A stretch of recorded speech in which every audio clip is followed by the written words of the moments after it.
in kan khatlanga kan le chung chin thang chat na biakin say no chum tol kan lum ton kha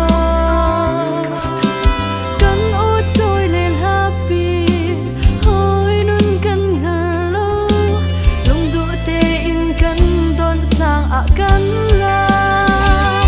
lúc nak ni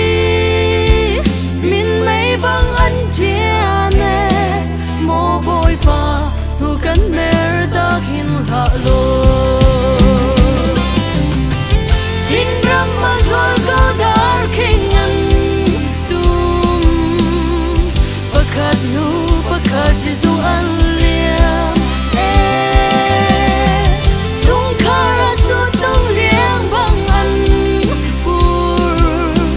hor quang thuk chung in kan chua câu số kan kha ka van sang ao kan sham me mo boy pa tu kan mer ta kin ha lo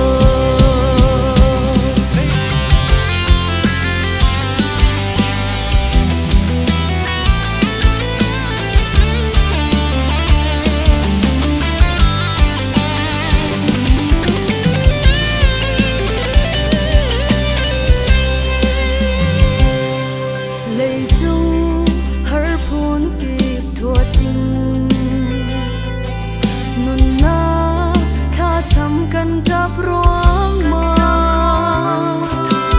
kan pum sa le thin lung ho chan tu lo thin lung phak in kan luat na nga kan za lúc nak ni min mai bang an chia ne mo boy pa thu kan mer ta hin ha lo chiram ma zol go dar king an tum pakhat nu pakhat zu